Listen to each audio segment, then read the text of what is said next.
اللطيف ان هي بتقول احاديث تطلع في الاخر بتكرم المرأة. الحديث اللي بعده: فبعد الزواج في كتير أحاديث بتدل على أنه أنت حياتك كلها متمحورة حول الزوج وحول طاعته ورضاه عنك. أيما امرأة ماتت وزوجها راض عنها دخلت الجنة. السلام عليكم ورحمة الله وبركاته حبايب قلبي أيها الفام العظيم، وحشتوني. أو في مقولة أخرى والله اشتقنا. لو ما صليتش العشاء أو ما صليتش المغرب أو أي فرض فاتك من فروض ربنا، فياريت تقوم تجيبه وبعدين تيجي تكمل الفيديو. احنا مش هنطير، احنا قاعدين اهو. مساء الخير. هذا الفيديو موجه لكل شخص بيدعي إنه الإسلام ما كرم المرأة. فاليوم رح أقرأ معاكم شوية أحاديث من كتب الصحاح لحتى نشوف هيك نبذة عن تكريم الإسلام للمرأة. هي الست جاية تدينا نبذة، وهي قالت حاجة بتستوقفني دايما: الأحاديث الصحاح أو الكتب الصحاح، اللي هو بيديك معلومة في الأول، بص ده اللي جاي ده صحيح. أنا مش برد عليها لشخصها، أنا برد عليها علشان في كذا حد بعت لي الفيديو بتاعها. فيلا بينا. وقبل ما أرد، أنا لا شيخ ولا عالم ولا أي حاجة من الحاجات الكبيرة دي، أنا طالب علم صغير وبس، بستغل ان انا اقدر اوصل لجمهور فبقدم له المعلومة وبس. فالناس اللي هتقص الفيديو وتنزله على التيك توك، قص وحط فيه الحتة دي برضه. يلا بينا. النساء ناقصات عقل ودين، صحيح البخاري تعني الحديث. النساء ناقصات عقل ودين. صلوا على الحبيب المصطفى صلى الله عليه وسلم. مع ان شرح الحديث واضح قوي، الا ان لا، احنا بنحب الروشنه. تبقاش تيك توكر لو ما عملتش كده. ليه ناقصات عقل وليه ناقصات دين؟ ناقصات عقل علشان بيجي لها ايام واوقات ولحظات العاطفه بتغلب فيها على العقل. ناقصات دين لان برضه بيجي لها ايام هي ولا بتصلي ولا بتصوم فيها. طيب واحده واحده، كلنا كبشر معروفين بالنقص، البشر اجمالا رجالا ونساء، بل وان النساء اتميزوا بان نقصهم مبرر. تخيل الست ناقصة الدين اللي بتنصاع لأمر الله في الأيام اللي ما ينفعش ولا تصلي ولا تصوم فيها بتاخد الأجر، إنما الراجل اللي بينقص دينه وما يصليش فلا أجر له ولا عذر له. فالحديث في صف النساء، يعني مش في صف الرجالة. ما هو ما فيش بشر كامل غير الرسول صلى الله عليه وسلم، إنما الست اللي فيها نقصها بتؤجر عليه. بالظبط كده الإسلام كرم المرأة. الحديث اللي بعده: الحديث الثاني بيقول: ما تركت فتنة أضر على الرجال من النساء. موجود هذا الحديث بالبخاري ومسلم. صحيح. قال الله تعالى في كتابه العزيز: زين للناس حب الشهوات من النساء والبنين. من النساء. فصحيح المرأة تفتن الراجل. المرأة إذا صلحت ساهمت في إصلاح المجتمع. لو واحدة تزينت وحطت في دماغها إن هي تجيب رجالة، هتوقع كتير جدا، هتفتن كتير جدا، إلا من رحم رب. فأنت فين المشكلة؟ يعني ما دي ده واقع أنت مش عايشاه. طبعا كلنا نعرف إنه نحن فتنة. وفي حديث كمان بيقول إنه لن يفلح قوم ولوا أمرهم امرأة. طيب واحدة واحدة بقى هنا يا عم فرماوي. ليه بقى الست معلش ما ينفعش تحكم؟ الرسول صلى الله عليه وسلم هنا بيتكلم على الولاية، عن الحكم. ليه الست ما ينفعش تحكم؟ وما تقوليش بقى تغلبها العاطفة، وما تقوليش مش عارف بتنسى، ما تقوليش الكلام ده، مع ان العاطفة فعلا بتأثر. لان هقول لك ازاي ست مسلمة او ست في الاسلام او ست ليها زوج يعني غيور راجل، يعني يسيبها تجتمع بالجيش وبالوزراء. ما معلش انا دلوقتي ست وحاكمة، فانا لازم اجتمع بقادة الجيش ولازم اجتمع بالوزراء ولازم انزل اتفقد احوال الرعية وانا ست، واكلم الرجالة والرجالة تكلمني واسمع منهم ويسمعوا مني، وفي وقت الحروب اطلع على راس الجيش احارب. لا، والمفروض كمان ان انا هعمل بيعات مع الافراد ومع الامم والجماعات. معايا ولا مع الاسف؟ لن يفلح قوم ولوا امرهم امراه. وبما انك بتكلمي عن التاريخ، فالتاريخ الاسلامي بيقول لك ان كان في ستات عالمات في جميع الفنون، حتى في علوم القران والحديث. وحاجه كمان بستغربها برضو، الست اللي بتناقش الحديث ده المفروض تبقى ست مرشحه لرئاسه جمهوريه عايزه تمسك دوله، فبتقول لا بقى معلش انا هنا الحديث ده عندي فيه اشكاليه. مش قاعده على تيك توك في اللايفات، لا مؤاخذه لو جت فيك يعني، ومش قصدي اغلط في شخصك، بس انا مش شايفك رئيسه جمهوريه يعني، ولا مترشحه ولا نائبه ولا اي حاجه. اللي بعده: المرأة عورة فإن خرجت استشرفها الشيطان، بصحيح الترمذي. طبعا نحن بما انه نحن فتنة فعنا عورات كتير. يعني الله خلقنا عنا عورات، نحن الله خلقنا عورة. يعني ايه استشرفها؟ ايه المقصود باستشرفها؟ زينها. في عيون الرجال ليغوي بها ويغويها، وده دور الشيطان في الحياة، الإغواء. وإن لم تكن المرأة من نظر الدين الإسلامي هي قيمة وجميلة وغالية لما كانت مصدر طمع للرجال. أصل محدش هيغوى بشيء رخيص، بشيء قبيح. حتى لما واحد يحب يغوي شخص بحاجة يقول له اديك فلوس كتير، هجيب لك أحلى عربية، هجيب لك أحلى شقة. اللي بيحب يغوي بيغوي بالغالي الثمين. فالمرأة في الإسلام مكرمة حتى بالأحاديث اللي انت بتقولي إنها تنتقص من المرأة. بس الموضوع محتاج إنسان سوي، إنسان منصف، سوي في تفكيره في الحاجات دي، ما يبقاش منحاز لحاجة معينة، مش سوي كليا. يعني نسأل الله إن احنا كلنا نكون أسوياء. ندخل على الحديث اللي بعده. الحديث اللي بعده بيقول: إذا كان الشؤم في شيء ففي الفرس والمرأة والمسكن. قول الرسول صلى الله عليه وسلم: لا شؤم إلا في المرء والفرس والمسكن. بيتكلم هنا عن إن أغلب الناس أو أغلب الشؤم اللي بيبقى عند الناس بيكون في الثلاث حاجات دول. الشؤم أو التطير الإسلام جه عشان ينهانا عنه. الطيرة شرك، لكن أغلب الناس بتتشائم من إيه؟ وحتى دي بنلاقيها برضو في واقعنا. تسمع كده منتشر يقول لك إيه ده الست دي كان أدمها أدم الشؤم، جات الدنيا باظت، جات الأرض أي حاجة، والراجل يكون متجوز واحدة منكدة عليه ومنغصة عليه حياته والمعاملة بينهم سيئة جدا، فكل ما يحصل مصيبة يلبسها لها. على سبيل المثال اتصلت عليه وهو سايق عمل حادثة، انت شؤم وانت كذا وانت كذا، كأن هي السبب مش قدر الله. والإسلام بينهانا عن ده، بل زي ما قلت لك إن الطيرة شرك. وبتحصل معانا مع البيت. المسكن يغير شقة يقول لك بس أنا مقفول من الشقة دي، مش مرتاح، أنا حاسس إن الشقة دي هتفقرني. بتحصل مع الدب. فأغلب الناس اللي بتتشائم من الحاجات دي. والإسلام جاء لينهانا عن الشؤم والتطير في كل أنواعه. والله بقى مرأة، مسكن، فرس، بتتشائم من لبس حتى معين، أي حاجة تشركها مع قدر الله إن هي سبب لحاجة حصلت لك نهانا الإسلام عنه. ولحد دلوقتي بنسمع أنا من ساعة ما اتجوزت فلانة وأنا الدنيا بايظة معايا، دي كارثة. فأنا مش عارف برضو الحديث مضايقك في إيه. ده الحديث جه نهى عن الشؤم اللي الناس بتوصم بيه المرأة. فإحنا برضو لسه في دايرة إن الإسلام كرم المرأة، حتى في الحديث اللي أنت بتحاولي توصلي بيه إن الإسلام بيوصف المرأة بأنها حاجة شؤم. ده غير صحيح إطلاقا، ده من عندك. الحديث اللي بعده: يقطع صلاة المرأة والحمار والكلب. صحيح مسلم.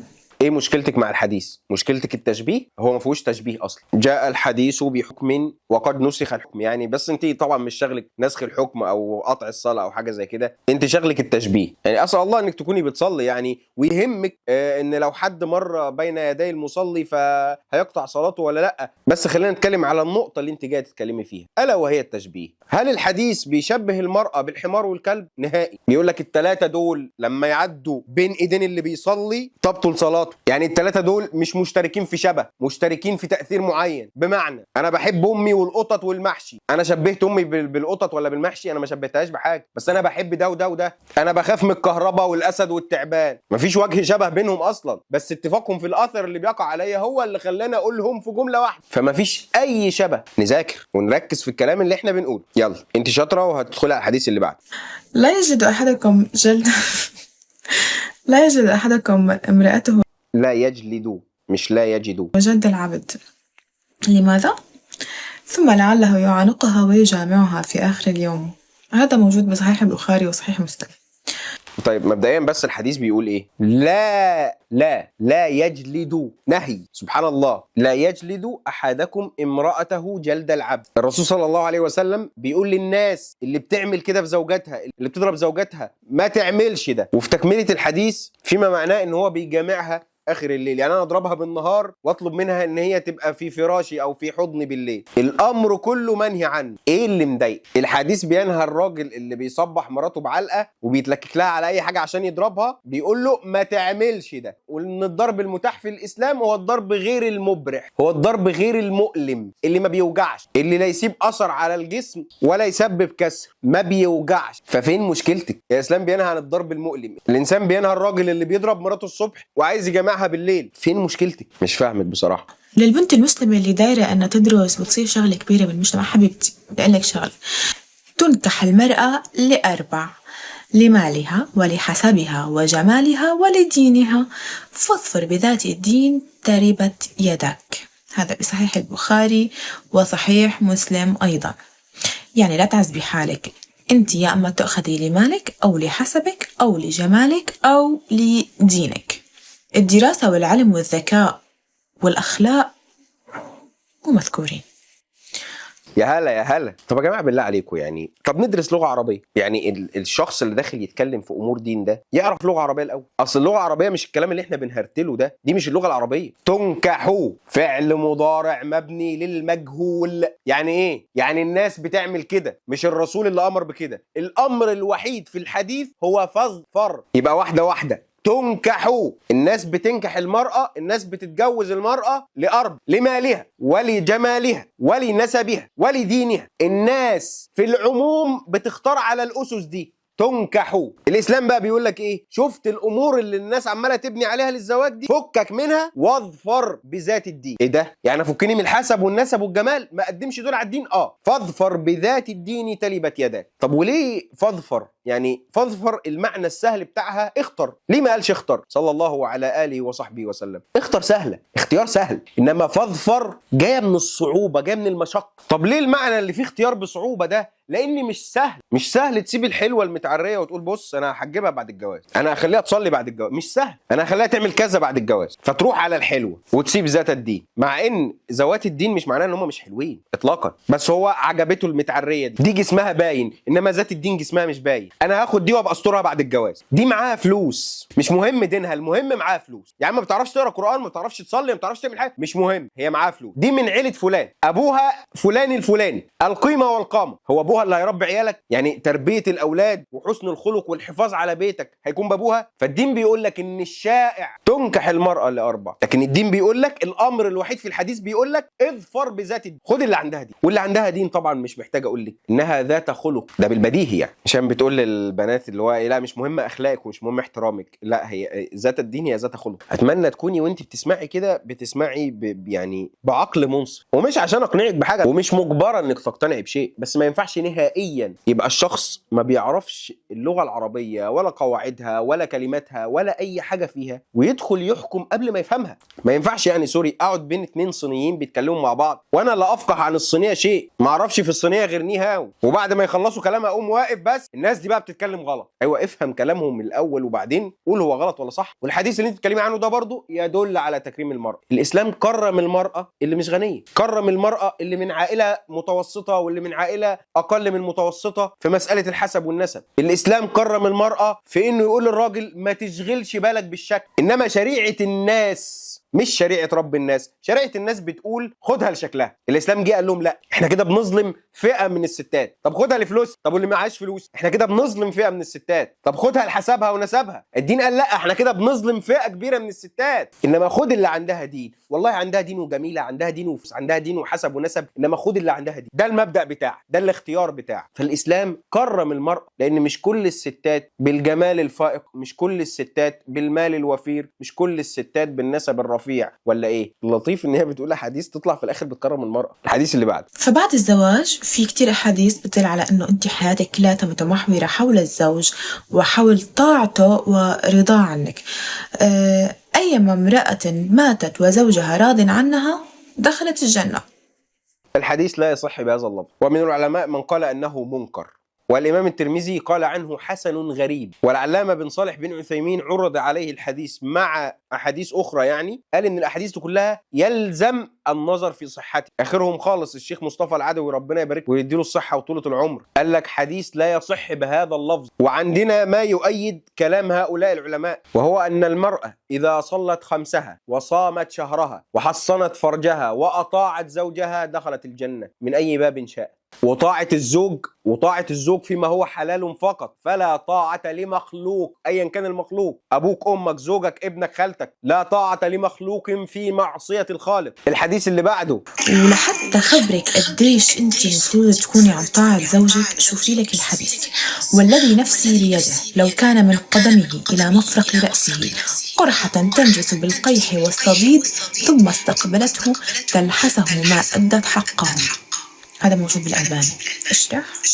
اللي ذكرته ده هو جزء من حديث مش حديث كامل، والجزء ده جزء زائد. يعني ايه زائد يا فرماوي؟ يعني اتضاف على المتن، يعني الجزء ده مش موجود. مش موجود. وغير هيك كمان انه في حديث بدل على انك انت يعني عشوائي ولازم تعبديه لجوزك. لو كنت آمرا أحدا أن يسجد لأحد لأمرت المرأة أن تسجد لزوجها.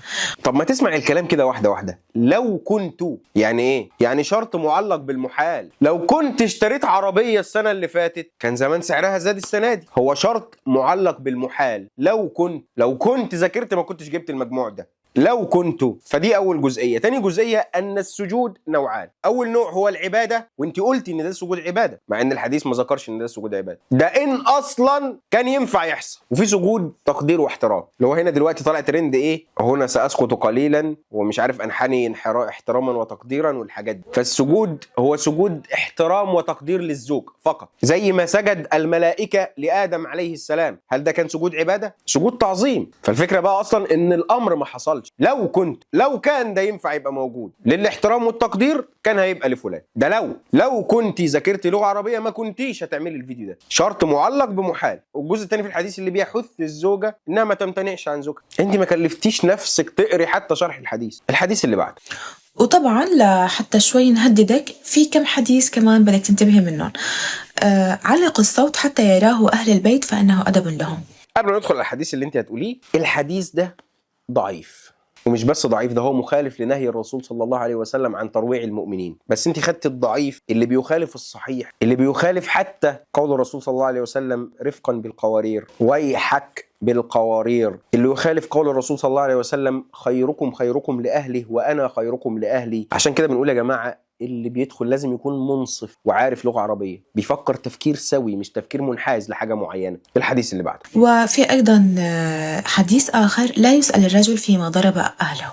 حديث ضعيف. والضرب اللي مذكور في الإسلام هو الضرب الغير مبرح للمرأة الناشز. ده بعد إيه؟ ده بعد ما يوعظها وبعد ما يهجرها في المض وخلاص مفيش حل خالص غير إن هو يلقي لها تحذير بضرب غير مؤلم ما يسيبش أثر على الجلد ولا كسر. إنما الحديث اللي أنت قلتيه ده حديث ضعيف. اللي بعده.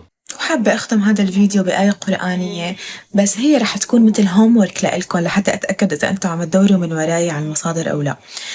يا جماعة ريت تدوروا وراها. فحببتكم إنكم تروحوا تبحثوا عن الآية الكريمة التي تقول بسم الله الرحمن الرحيم: ولا تؤتوا السفهاء أموالكم التي جعل الله لكم قياما وارزقوهم فيها واكسوهم وقولوا لهم قولا معروفا.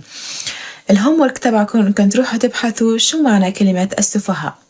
هي السفهاء نزل لها معنى تاني أنا معرفوش. السفهاء دي تشمل ذكورا وإناثا. السفيه هو الذي لا يحسن التصرف بالمال. تنفع للراجل وتنفع للست. تقول ان في كذا مفسر ان اغلب السفه بيطلع من ناحية الست، ماشي. في كذا مفسر تاني قال لك مش الاغلب. طب الآية بتقول ايه؟ الآية بتقول السفهاء ذكورا وإناثا، أي حد لا يحسن التصرف. ولو فتحنا سورة الأنبياء وجبنا الآية اللي هي بتتكلم عنها هنلاقي في الآية اللي بعدها على طول: أعوذ بالله من الشيطان الرجيم بسم الله الرحمن الرحيم وابتلوا اليتامى حتى إذا بلغوا النكاح فإن آنستم منهم رشدا فادفعوا إليهم أموالهم. اليتامى إذا آنستم منهم رشدا، راجل أو ست. يتامى ما قالش الرجالة بس، راجل أو ست آنستم منهم رشدا فادفعوا إليهم أموالهم. فالموضوع مش مخصوص بالست خالص. في ستات دلوقتي بتدير المال احسن من الرجاله، وفي ستات بتصرف مال بشكل مروع. في ست زوجها بيسلمها المصروف اول الشهر وهي بتمشي الدنيا، وفي ست زوجها بيسلمها فلوس تكفي اكل الشهر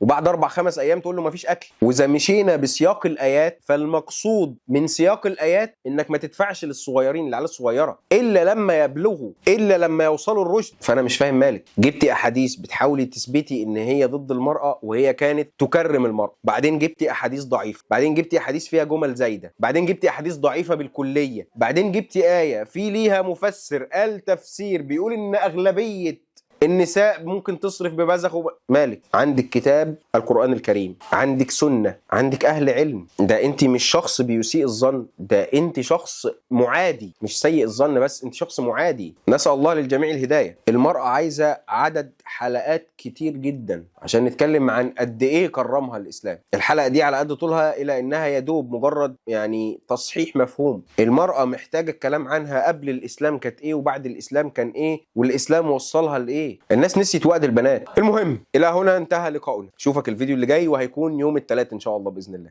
السلام عليكم ورحمة الله وبركاته.